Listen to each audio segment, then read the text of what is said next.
we are going to be seeing the flight path entering from the top left of the map all the way down to the right, giving us a good spread of where the players can reach and the possible areas of where we might see the next couple of engagements. But the question really is where the circle is going to be at. So let's see how this one's gonna go. I mean, so far it's gonna be a very compact map here, and looking at it's gonna be boot camp owned by the way of Persija Evos. 7-9 scattered around here towards the southern side of the map. IHC and Sersha will be dropping in the same vicinity. Painan will be occupied by 141 official and Bigatron Red Villains. For set of 7 elements and alter ego areas will be here on the Alpha Island alongside with Aegon XI8, and on the southern side of the map it's gonna be Morph GPX. A good mix of where the players are at, and another strategy that we've seen very small. You're not going to be seeing a lot of vehicles at play, but once in a while you'll see them pass by, just as we saw the players of Persija Evos do here.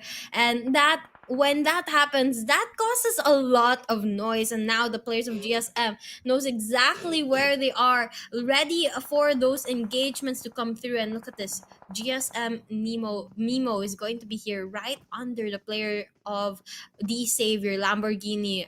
And look at this, they're not spotting each other just yet, but the Savior knows exactly where he is, preparing that grenade to come through and the gun as well to take him down. And looks like Mimo on the side of GSM gets eliminated, and the whole squad as well. Down to 10 teams left. Serious spots out the players of Bigatron Red Villains, going to land a couple shots but not enough to kill the dude, and he walks away safely. De nada. No. Hell to the no he goes. And 141 official. They still want to get this one through.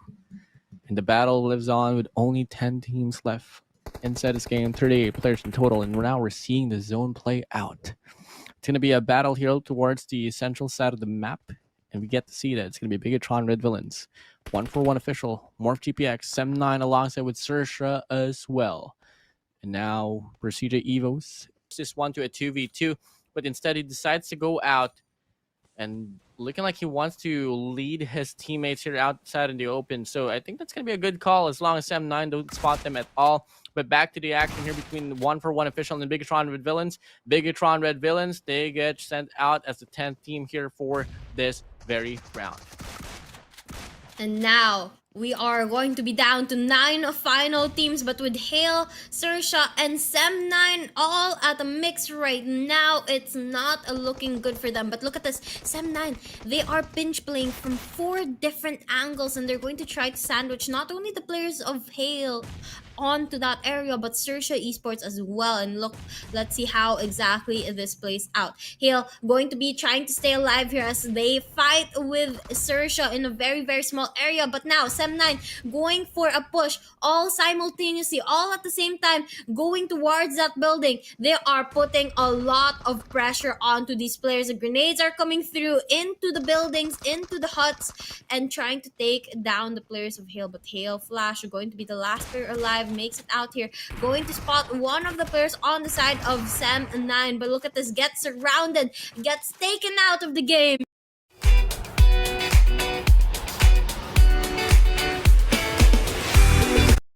Of when they spot that last and final player of Sersha who's hiding into the building. One definition that Sanhook is lacking right now is definition and who can really come out on top. Because so far, with every team that is on top of the board right now, talking about the top 4, they always have at least 2 to 3 people outside already from the very game itself. And it goes to show, yeah, they are battle scarred. They are facing a lot of damage, but their longevity overall will get affected as we move over now to the next stage of the game. And once more, we are seeing Sem9 looking to call rendezvous up against this last and final player for set of Sersha.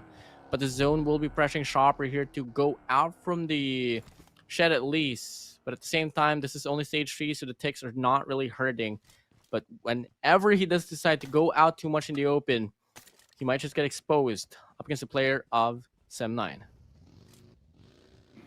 And look at this, the players on the side of Agon I8, they're starting to relocate. They only have one kill to their name, but they're looking to get more. And 1-for-1 official here, they're going to try and deal some damage onto the players of Morph, but the backup coming just in time. Here it's going to be a 1v4 engagement between the players of Morph and a 1-for-1 official with Leon here. Be able to clutch it up. Will he be able to get the kill onto the players and revive his teammate? Oh, actually, his teammate died. But will he be able to get the clutch? But right now, it looks like he's not going to be able to make it out of that engagement alive, as the players of 1-for-1 just too good at using those utilities. Same goes for the players on the Savior. They get sent out of the game, and look at this, down to 6 teams left, but Persija Evos and Sersha, only one player in the mix.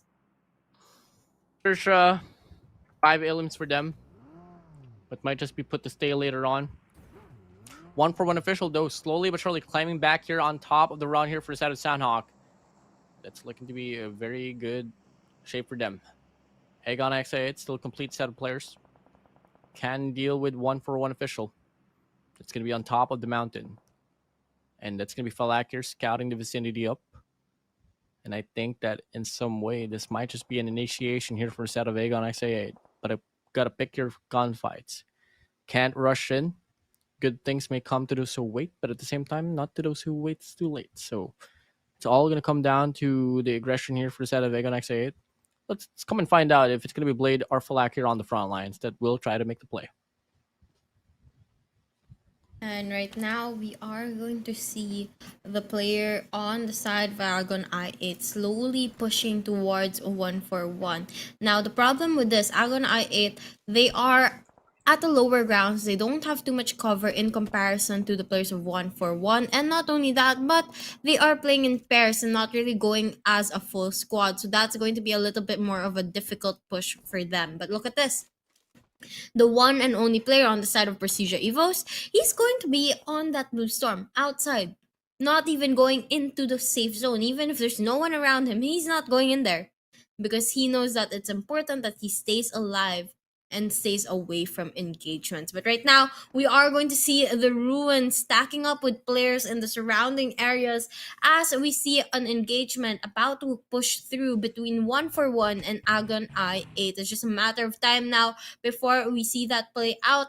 But same goes with Sam9 as they are forced to rotate into the area, and the players on Alter Egos Aries as well. Ooh, 7-9 wrapping around here from Nakam. Might just have the better angle here. But for now, it's still going to be the battle here between 1-for-1 official and Aegon XA. Falak rolling here. Slowly. Going to be able to spot down the players of 1-for-1 official. And the nade could have came in pretty disastrous. But it doesn't happen. An IQ here from down below could support his teammate now. Falak not wasting any time. Throws down the Molotov. Exposes himself out in the open. But decides to go inside a shed to reset the play. And now Buzzem as well. UZM actually will be here into the mix. Throws down 8 to the left side. It's going to be forcing JD to go to the right. And Aegon XA8, despite a lot of investment that they have been able to put up, looking like they want to pull away here on this hypercar because it's just getting a bit too hot here as of the moment. And look at this. The players on the side of 1-for-1, they are just holding down that borderline, waiting for the right moment to push. And as the players on Agonite back away, they are going to go forward, trying to get into that safe zone. 6 teams remain in the mix. High grounds going to the side of of 1-for-1 official as Agon I8 is forced to the lower grounds. But on the other side of the mountain, it's going to be Sam 9 with the high grounds as well. But look at this. Falak, he's going to be on the run right now, but unfortunately gets spotted by Sirius from behind, gets shot down to his knees, and it looks like the players of 1-for-1, they have 9 kills already to their name, and still all players alive. They're playing this team as well as possible, trying to stay alive, trying to keep all players in the four players in the mix. But they have to be careful because Sersha, the last player on the side of Sersha Shopper, is going behind them. And it looks like Kenny is going to be the one going in for the push, lands that shot on Shopper. But Tam on the side of Sam9 gets taken down as well. Kenny going to be able to go and stick that revive as there's not too many players in the surrounding areas. A bit of a cough right there because of all the smokes that's going to be going all around this very map. A lot of heat as well. Aegon XA8 is still going to be, longing to get this fight to go through up against them in 1-for-1 official. But I don't exactly know if they want to go for this commitment. After all, they have the verticalities, they have the high grounds. And if the timing is right for them, they could really get these 4 elimination points directly to their side. But they got to worry about Sam9 here wrapping around from the southern side of the map. Alter Ego Ares will be on the central side, and the one and only Persija Evos Linx will be coming in from the eastern side. And we are seeing a composition of 5 teams total here that will be battling it out. And now the initiation comes through here from the side of IQ on the side of Aegon XA8. Takes down 1, but the trade-off comes true from the M416. And now it's all going to come down to UZM here to make the play, but instead he wants to go running away from the scene, but bumps the rock instead. Now he is going to be out in the open, and from afar you see 3 vehicles going down the mountain. That's going to be Sam9 for you, looking to wrap around the mountain. And look at this, Sirius going to try and hide in this area with the rest of his teammate as well. They know that there's going to be a lot of action happening in just a couple of minutes because there's only 5 teams that remain. But 1-for-1, looking like the team that might be able to win this match as they have the best position so far. And they have 11 kills to their name. Not only that, but the numbers advantage is favoring them as well. And right now, they're spotting out the players on the side of Sam9. Probably one of their biggest threats right now. Hagon I8 also gets eliminated from the game. 4 teams left in the mix, and it looks like Sam9 is going to try to strategically play this out. They have the disadvantage when it comes to the numbers, but this team is a team that is so good at winning out their gunfights, so consistent in winning or placing high up there in the tournaments. Maybe not winning all of their matches, but at least doing a decent amount of damage. They are definitely something that 1-for-1 has to watch out for. 1-for-1 official on paper should be in control of this very mountain or in this very game itself, because they do have 11 elimination points, and that is something that we don't really get to see from them quite a lot, especially on the run for Sanhook. But it goes to show that, the experience and the familiarity that they can offer in the spectrum is just so paying off. And we get to see that 2 players from the set of Alter Ego Ares will go down under the hands of 1-for-1 official. But Fnatic with the double nade will respond back with 2. And now we get to see that it's going to be a 1v2 here for this very moment. 1v2 versus 3. Lots of teams in the mix right now, but it's mostly going to be the players of 1-for-1 official who's going to be in trouble because they are surrounded by a lot of teams in the area. Sam9 on the other hand, they're gonna stay away from the mix for now. And Mikhail on the side of Sam9, he is just dealing some damage from afar, trying to put some warning shots onto the players over on that mix. Fnatic going to be the last player on the side of Alter Ego's Ares, low on health, gets taken down from the game. Persija Evos, a last player in their mix as well.